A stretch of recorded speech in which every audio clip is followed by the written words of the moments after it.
Просто напиши ми книга на тази тема, copy-paste, ето имам книга, не става така.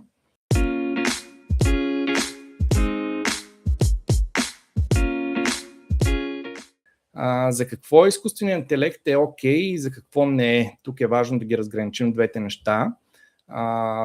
Окей е, доста добре се справя изкуственият интелект с генериране на идеи. Разбира се, той може да ви генерира 1000 идеи, не само да му даваме задачи, а той самия да не дава идеи в дадени области, които ни интересуват по книгата.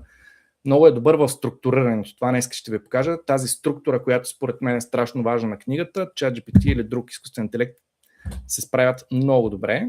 Естествено, могат да ни напишат много хубави заглавия и подзаглавия, използвайки ключовите думи, които за нас са важни. Много е добър изкуствен интелект в писането на non-fiction книги. Това е важно, non-fiction, не художествена литература. Не художествена, която е романи и други, а говорим за нехудожествена литература, всякакъв вид справочници, рецепти, финанси, психология, всичко свързано с how-to и разни други, за които може да намерим много информация, изкуственият интелект да я пресмели, да я обобщи и да я напише по нов начин, по различен начин, но да използва готовата информация.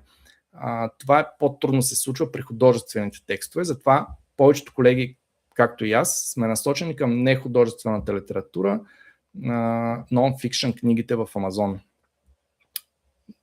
Окей е, т.е. добре се справя изкуственият интелект с писането на кратки фрагменти, а не дълги, т.е. на кратки малки сегменти. Днес това ще ви покажа точно как го правим.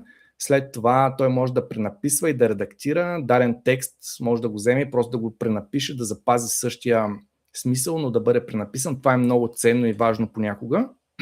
Тук не съм записал, обаче се сетих, че всъщност е много добър също и за превод. Ако искате книгата да бъде преведена, е доста добре се справя ChatGPT. След това е окей да мине през редакция, за да сте сигурни, но ако искате съществуваща готова книга да я преведете на даден език, много добре се справя ChatGPT.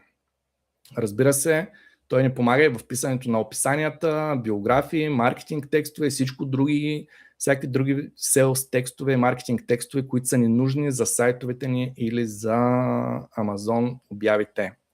Така че това са неща, за които аз смятам, че той се справя много добре, а къде трябва да внимаваме и за кое все още поне не се справя толкова добре. Както ви спомнах, това е дълги художествени романи. Трудно му е да пише дълги неща, особено художествени, когато има някакви герои, сюжети, по-сложни неща, може да се обърка, може да сменя имена, да забравя, така че стават едни мешавици, става не много окей, сложни сюжети и герои.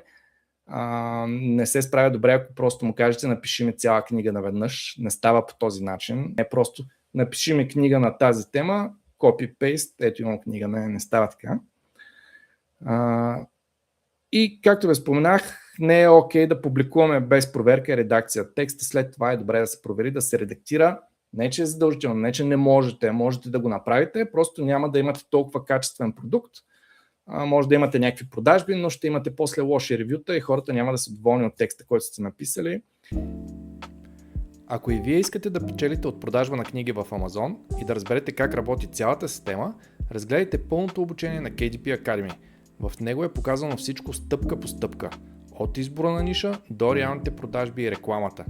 Линкът е в описанието под видеото.